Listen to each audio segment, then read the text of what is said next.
Korea, Vietnam, Iraq, Afghanistan. Great Americans who are willing to stand up and protect our freedom. And you tonight, by being here, by supporting me, and so many people in this room have supported me when no one thought we could win this race. People in this room believed that we could, and more importantly, people in this room believed that the right way for this country to go is not what is happening in Washington, and it's not Dan Maffei's policy. The right way for this nation to go is to get back to that Constitution, back to that little document that will guide us, that will inspire us to get this nation back on course and to return us to the principles upon which we were founded. And those principles made us the greatest nation in the history of mankind.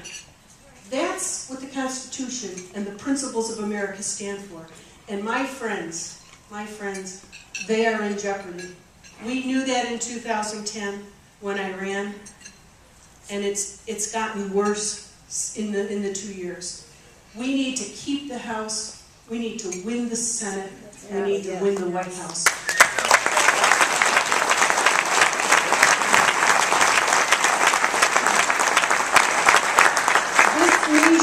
This nation needs every one of you.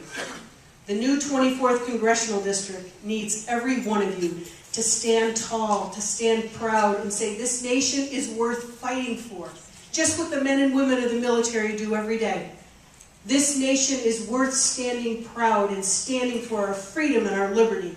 And that's what we need you to do. That's why I can't tell you from the bottom of my heart to stand here in front of you how much I appreciate your support and your help. You are great Americans. You inspire me to work harder. You strengthen me so that post-standard doesn't get to me.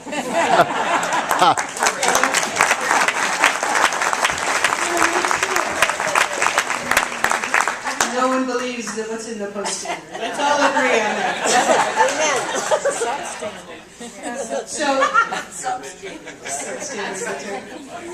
Your support is key. I can't do it without you. I need every one of you, as Tom mentioned. And let me just take a minute to say thank you to Tom Davey. He has reorganized the Republican Party over the last 10 years.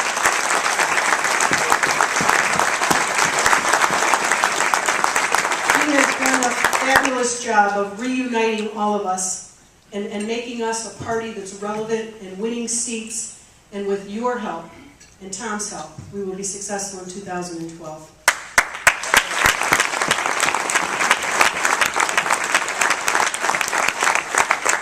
I just have two quick things I want to say to all of you, because so many of you followed last time when Speaker Boehner was in the district in 2010. It was on the day that my daughter got married. And so I was all fancied up for my luncheon and then scooted off to the wedding ceremony. Well, that daughter, now 2 years later, as we speak here tonight, is in the hospital having her first baby.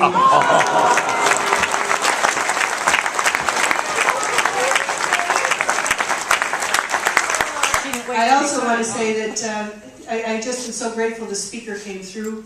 He was here this past Saturday again, and I know, and he's been a great supporter, and many of you were here when Eric Cantor came. But I think I can promise you that tonight's speech will probably be far more interesting.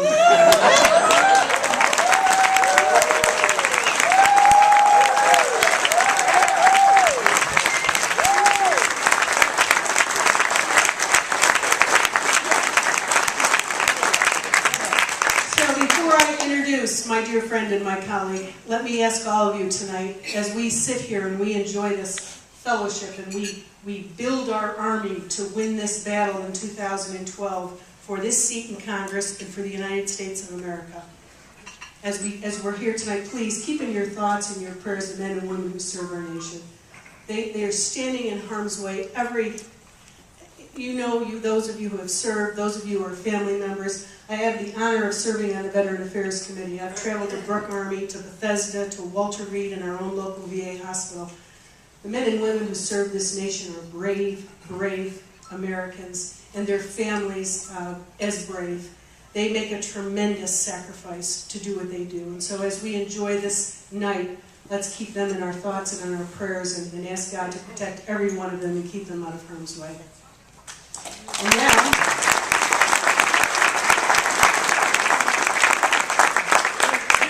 And now it gives me such great pleasure to introduce to you someone who has become a dear friend of mine and who is truly a great American.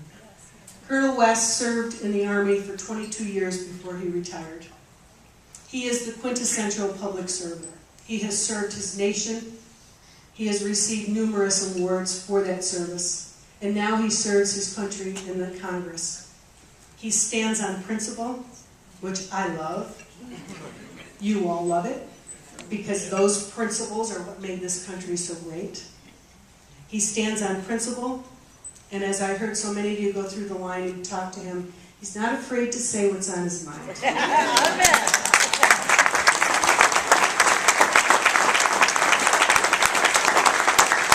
It is truly an honor for me, first of all, to say thank you to all of you. Thank you for being here. Thank you for your support.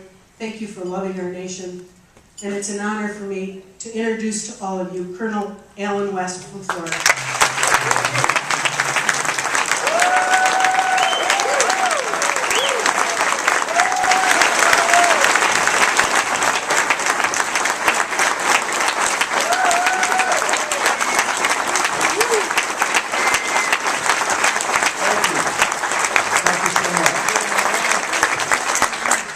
Thank you to my dear colleague Anne-Marie, and thank you to the chairman for having me here in Syracuse, New York. And I will tell you that it seemed that the devil wanted to get involved and not allow me to get here, because we were in Burlington, Vermont last night. And this morning when we went to the airport, we found out right as we were supposed to board that the plane had been canceled. And so we had to make an important decision. Was I still going to be able to make it here? Understanding that there was a little bit of distance in between. I come and get you. So Catherine Faulkner and myself just arrived here at 5 o'clock because we rented a car. And for the first time in my life, I took a ferry and I came across Lake Champlain.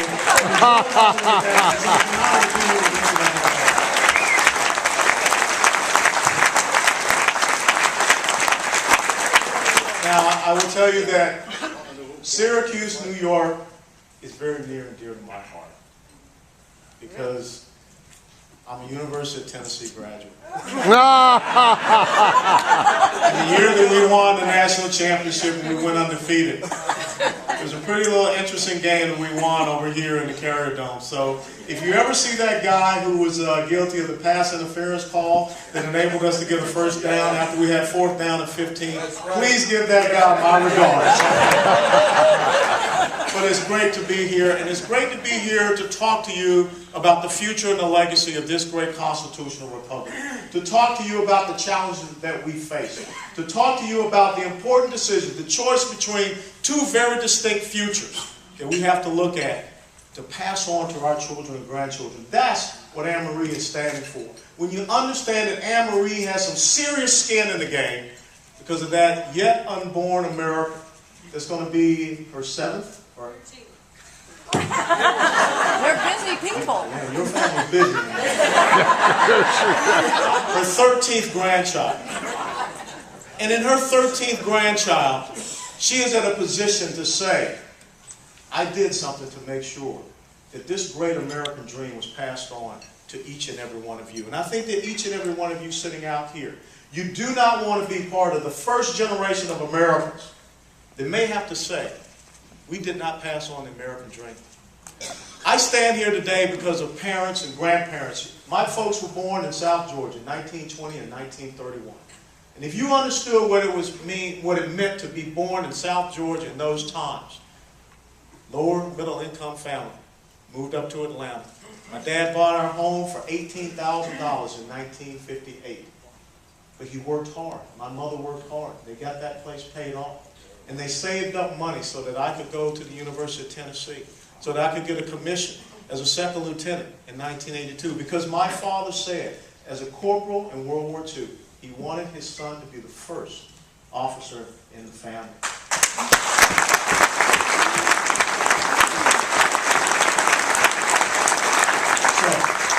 here I stand today as a congressional representative from South Florida, and I represent the highest per capita income zip code in the United States of America. My constituents, I think some of you know those individuals, Rush Limbaugh. Oh, yeah. The editor of Newsmax magazine, which is Newsmax headquarters, is also in our district. That dream that is America, that says that a young man born in the inner city of Atlanta, Georgia, could rise to this level of success and achievement. That's what we have to pass on. It is an equality of opportunity. It's part of the liberty, freedom, and democracy that we have here in this great nation. And it's not about equality of achievement, because that's what the other side believes in. The other side believes that everyone is the same. Everyone should be a C student. It's not about what we believe in as conservatives. That every man, every woman that comes to the United States of America is born here, they get a ladder.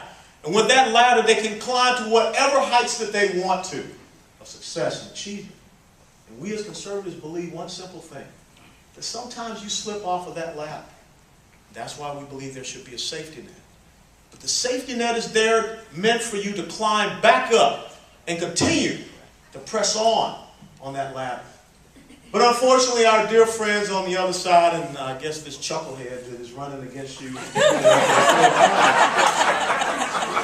unfortunately it seems that this guy cannot even find a job in the Obama economy, so he has to continue to run against Anne Marie.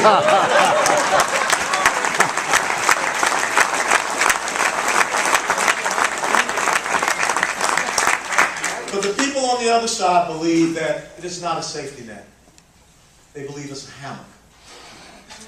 And therefore, when you look and see what is happening in our country, a 46-year high of Americans in poverty. In the last 3.5 years, there have been 9.3 million more Americans added to the poverty rolls.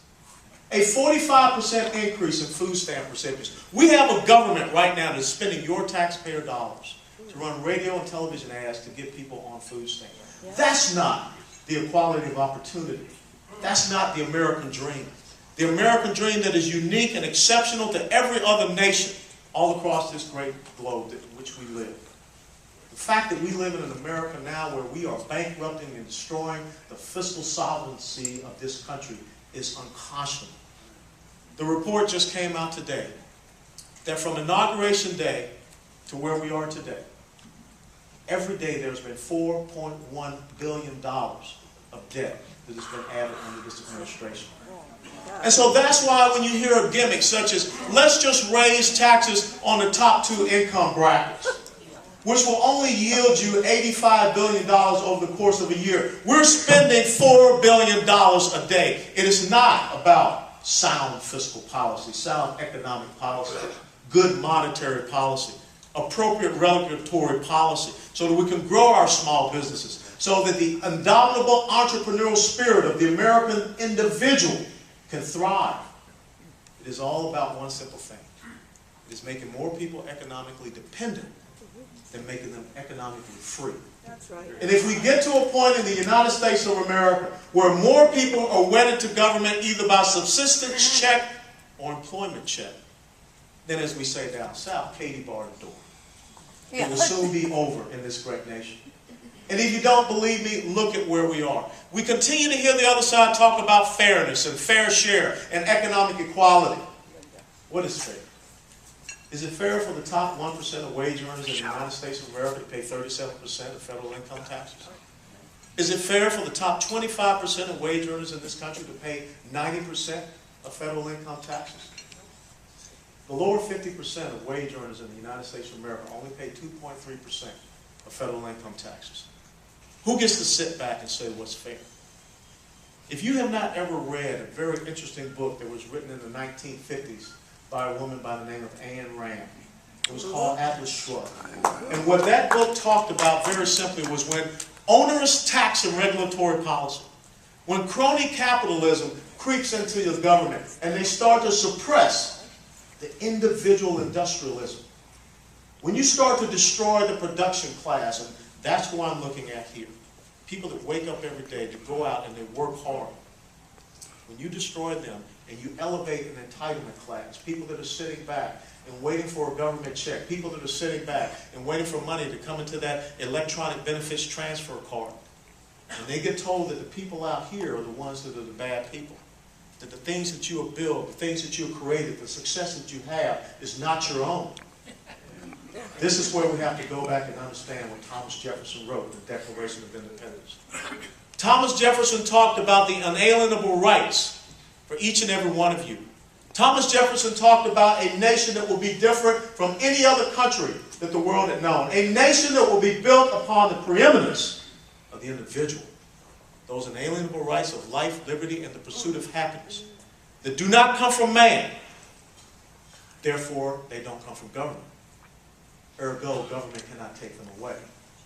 They come from a creator. And when you think about what Martin Luther did with the 95 Theses, when Martin Luther talked about the right for the individual citizen to have a connection to their God, to their Lord and Savior, that was the beginning of what we have here in America. America is in your heart, in your heart, in your heart, in your heart, in your heart. America does not exist in Washington, D.C. But if we're not careful, all of a sudden that blessing of liberty that was given to us, as Anne-Marie talked about, that simple document, the Declaration and the Constitution, and understand when you read the entire Declaration of Independence, look at the grievances that Jefferson listed. Many of those grievances are parallel to what you see today. Because what Jefferson talked about was the intrusive and invasive nature of government. Therefore, when men such as James Madison and John Jay and Alexander Hamilton came along later, they wrote a constitution that talked about what the government cannot do, not what the government can do. It was so interesting, you know, we've done a nice little northeast swing. We started out in Rhode Island, we went up to Massachusetts, to Vermont, and now we're here. And when I look at the places that I had the opportunity to go and see, Concord Bridge, Lexington Green, I went up to Vermont with the Green Mountain Boys, of Revolutionary War fame were. You came down through the northern part of this great state, places such as Ticonderoga, where Henry Knox captured those British cannons and drugged them across those incredible mountains we call the Adirondacks. Saratoga, which was the victory that was solidified that encouraged the French to come to our support. Even you look at Fort William Henry, Fort Edward, Albany, and think about the French and Indian War, which was the beginning of our quest for freedom and liberty.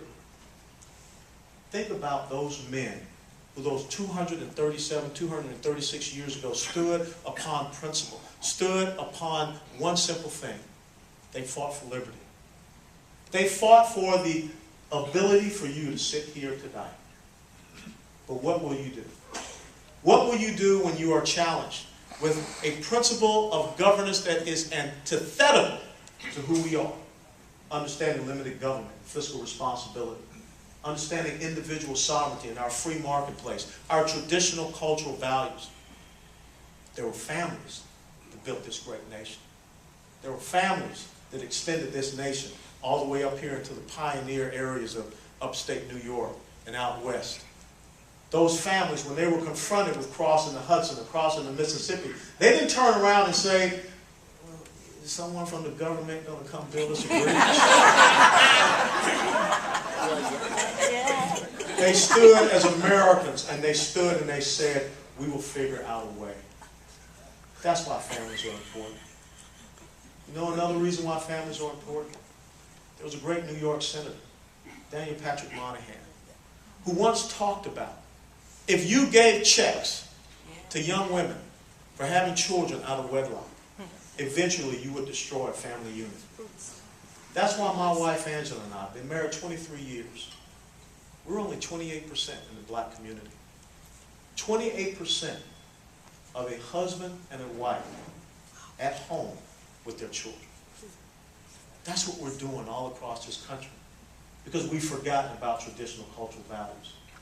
And last but not least, we can repair this economy. We can make you prosperous. We can restore this republic to all kind of economic greatness.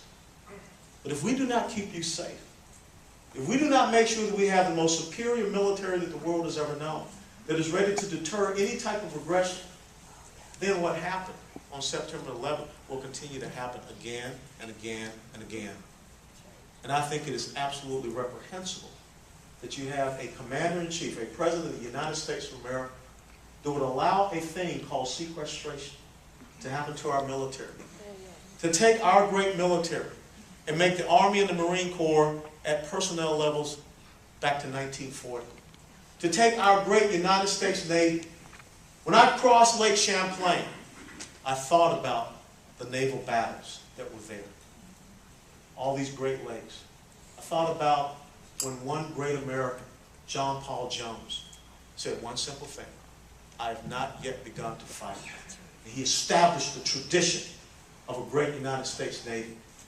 A great Navy that in 1990 had about 573 naval war vessels. Today it only has 285.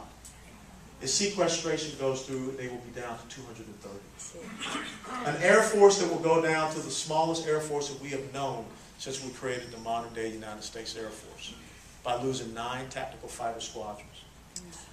We will do that to our military at a time when the world is more volatile than it was when I raised my right hand in 1982 as a second lieutenant. Those are the reasons why that woman there has to come back to Washington, D.C. We have to have those principled constitutional conservatives that will stand and say this will not go any further, that will stand upon the principles and values that 237 years ago set forth the greatest experiment that the world has ever known. An experiment that's part of our DNA, part of our genome, part of the essence of what it means to be an American. But if we forget it, if we lose these fundamental values that come from this founding document, then what will Anne-Marie pass on to her grandkids? What will you pass on to your grandchildren and to your children? This is my challenge to you. You got to go out and find 5 people that don't believe as you do and convince 3 to see things differently. Now, why do I say 60%? Very simple. You know, some drill sergeants coined the phrase with us when I was a young cadet out at Fort Lewis, Washington. They said, some of you boys, y'all just stuck on stupid. There's probably close to 35 to 40% of the United States of America is in that same type of category. But go after the other 60 to 65%. And it's possible. And let me tell you why it's possible. Because as we put the rental car up over there at the airport and we got into a cab, there's a young man by the name of Michael. When we got into the cab, we saw that Michael had a little button. It was a Michelle Obama 2012 button. Oh. And of course, you know, when you're there in the taxi cab, you're going to start talking to people, and Michael asked about who I was and where I was from and everything, and he looked, he said, are you a Democrat or Republican? So I'm a Republican. I'm a conservative. Michael, how are you doing? And he said, well, you know, I got to tell you, I'm a proud supporter of President Obama, and I would vote for Michelle if she ran for president. I said, oh, that's very nice, Michael. That's honorable that you would believe that. I said, well, let's have a chat. Let's talk about some things. Well, Michael started talking about this whole, you know, 1% and everything, and I told him, well, you know, Michael, almost 40% of the taxes are paid by that 1% that you're talking about. He said, well, don't you believe that those people making $250,000 above should pay more taxes? I said, $250,000 is really not a lot of money, Michael, when you think about it. I said, let's understand this. You're talking about the top 2 tax brackets in the United States of America. I said, small business owners are the ones that operate as subchapter S and LLCs. And I began to explain him what a subchapter S and an LLC is and tell him that they use the personal income tax rate for their businesses. I said, if you raise taxes on them, what's going to happen to small business owners? He said, well, I never considered that. He said, but you know, I don't like that Mitt Romney, because that Mitt Romney, he's out there, you know, working for all these rich people and everything. I said, well, it's funny you say that. You live here in New York. I said, President Obama actually raised more money on Wall Street than Mitt Romney has. And then Catherine, she brought up the fact in 2008, President Obama raised 3 times as much money on Wall Street than John McCain did. He said, I didn't know about that. I said, what other questions do you have? And we had a good conversation in that short time from here to there. And when he dropped us off out here, he said, can I have one of your cars? Can I go to your website? I said, absolutely, Michael. Sure.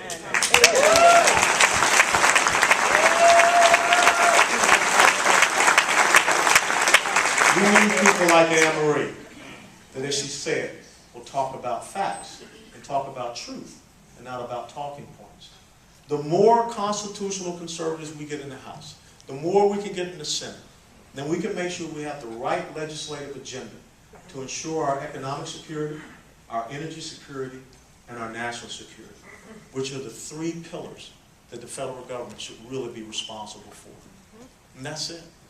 We have a federal government that's gotten so far away from the parameters and the roles and responsibilities that Jefferson, and then Madison, Jay, and Hamilton wrote about. We got to get it back in balance. If not, the $16 trillion in debt, before you know it, it'll be $32 trillion. If not, the $1 trillion plus deficits that we've run for the past 4 years, it will continue on for another 8, another 12 years. That cannot happen. You have got to be able, on the 6th of November, to do one simple thing. Look at yourself in the mirror and say, I did everything I possibly could to ensure that the constitutional republic that is these great United States of America, the longest running republic that the world has ever known, consistently endures for another 236, 37 years. The way that you do it, talk to people like Michael wherever you are. In the taxi cab, at the 7-Eleven, at the golf course, at the Syracuse football game, and make sure that you send Anne Marie Buerkle back to Washington, D.C. And you make sure that this guy that continues to run against her, well, we're going to cut unemployment benefits from 99 weeks back to 26 weeks, but hopefully this guy will go out and find a job. And we will do everything that we can to fix this economy so that someone out there can hire him. But he will not be a United States congressional representative because you got a great one right here, and make sure you send her back. So God bless you all. God bless Syracuse, New York, and God bless America.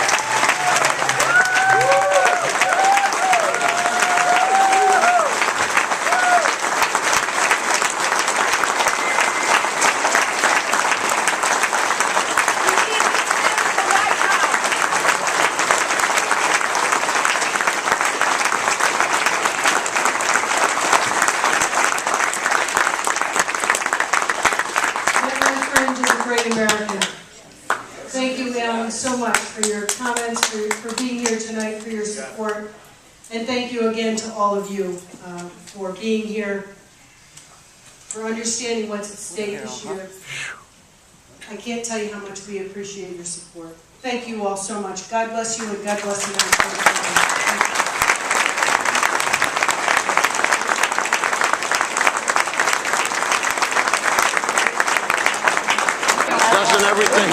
Doesn't everything go on Facebook? I don't like Facebook.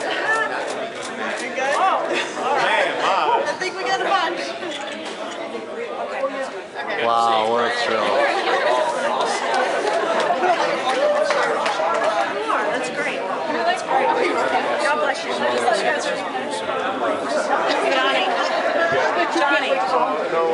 Green hair. No, not a good idea. Well, no one's there right now, so there might be a good time, but yeah. What a guy. It's your time to get your photo. Just you and me? Just you and me?